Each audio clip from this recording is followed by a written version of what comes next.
Russia's all-out invasion of Ukraine, the biggest attack on a European state since World War II.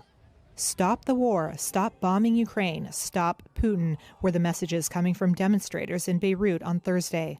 One Lebanese Ukrainian said he came out in solidarity with what he called his brothers and sisters in Ukraine. Today we are next to the Russian embassy. I don't know if we can still call it Russia because it's a dictatorship country. It's the renewal of Nazism in Europe.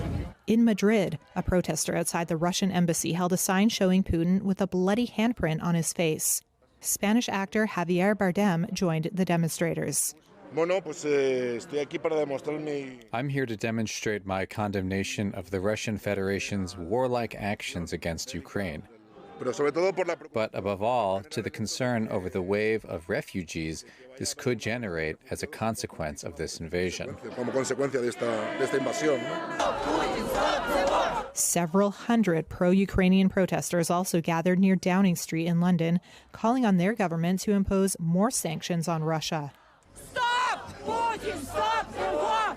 Images showing Putin and deep red blood were also seen in Istanbul, where Ukrainians, some tearful, gathered in dismay.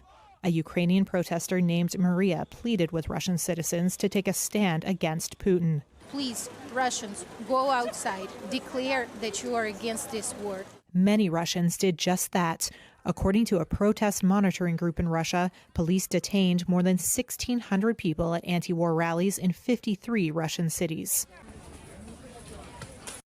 Ukrainian more or less in plain sight for months. A war, by the way, that almost every Russian insisted was impossible because they are brother nations. The Kremlin insisting that it has public support, but we are seeing signs that that is not necessarily true. It is, of course, too soon to kind of get a full understanding of where the Russian public will fall on this, but we saw protests break out throughout the country today, including here in Moscow, a heavy security presence. Across 53 cities, 1,700 protesters were arrested. These are big numbers historically for Russian protests and kind of give you a sense of the scale of it, but I have to say it is still a much smaller arrest number than we saw essentially 1 year ago when people took to the streets to protest the arrest of the opposition leader, Alexei Navalny. Speaking of Alexei Navalny, he was on trial again today from his prison where he's being held, and he used it as an opportunity to speak out against the war, saying that this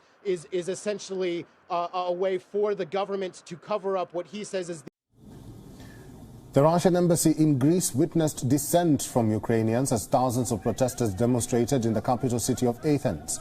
The protest was organized by the Greek Communist Party and anti-war protesters, and according to the police, nearly 6,000 people participated in the protests against Russia.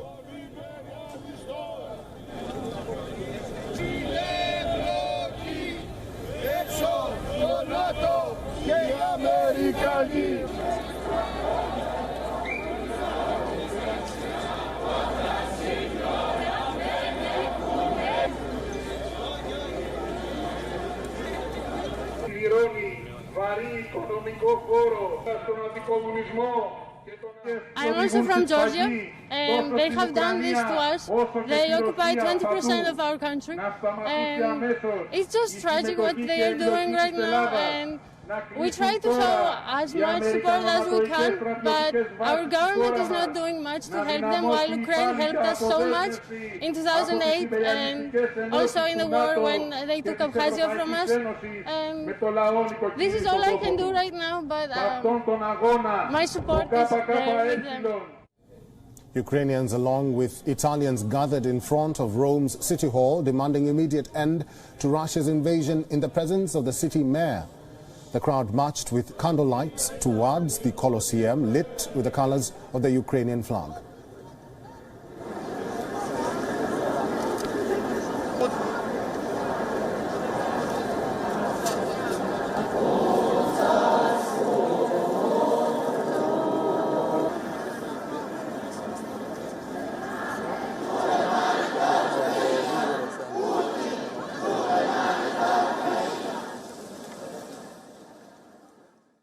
Ha fatto la stessa cosa come fa Putin. Prima attacca un pezzo, tutti stanno zitti, nessuno dice niente. Vabbè, non è nostro, non tocca a noi. E lasciano fare. attaccato pezzo di Georgia, attaccato Cecenia, dove è entrato ha lasciato macerie. Thousands of concerned Ukrainians marched outside the Russian embassy in Argentina with placards and national flags calling for Russian troops to pull back from Ukraine. They were joined by some Russians as well, demanding Vladimir Putin to unconditionally withdraw and trigger a ceasefire.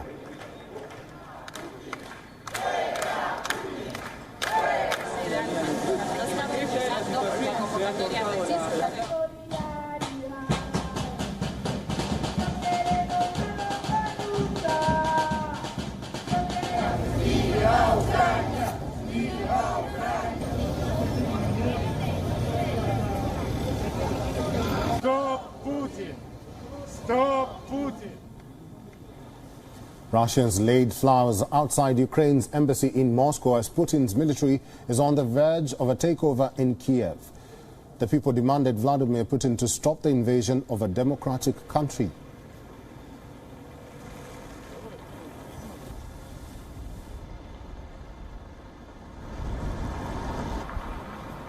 С моей точки зрения, эта война, она просто необъяснима, и гибнут люди со всех сторон, и со стороны россиян, и со стороны украинцев. Мы народ, который жил в дружбе, мире и согласии, и теперь мы непонятным образом разделены. Я этого не понимаю. Люди не должны гибнуть в 21 веке, это бред, это совершенно неприемлемо. Peace to Ukraine, freedom to Russia. A banner like this on the streets of a country that doesn't tolerate dissent, a defiant act indeed. And here's another. This one says no to war. Thousands of Russians came out to have their voices heard. Within the last hour, the EU confirmed at least 58 cities were involved in protests. A rights group says over 1,700 people were arrested. These scenes from Thursday evening showing that despite earlier warnings from the Russian government reminding people that unauthorized protests were against the law, a few still went out. Among them, Natasha Konstantinova, who was live posting and has friends in Ukraine. She wanted to be an example for her child. I have a small daughter. She's like 8 years old right now.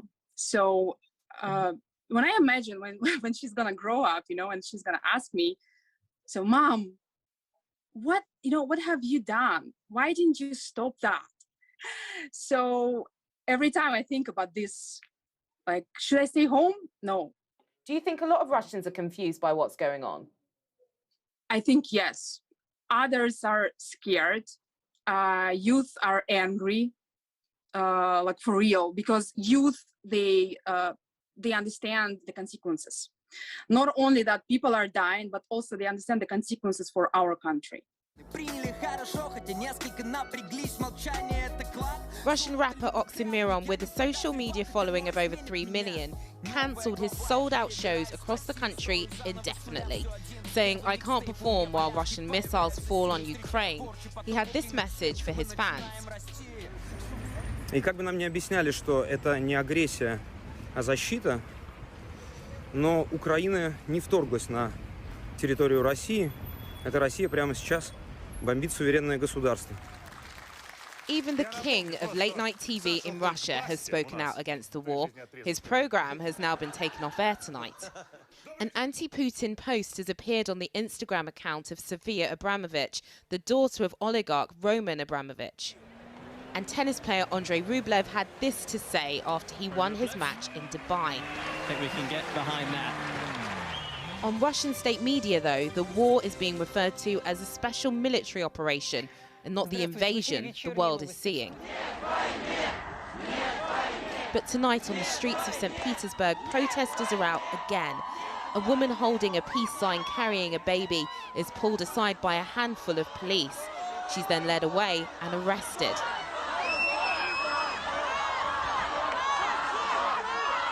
Despite this obvious danger, some Russians are defying the protest ban to clearly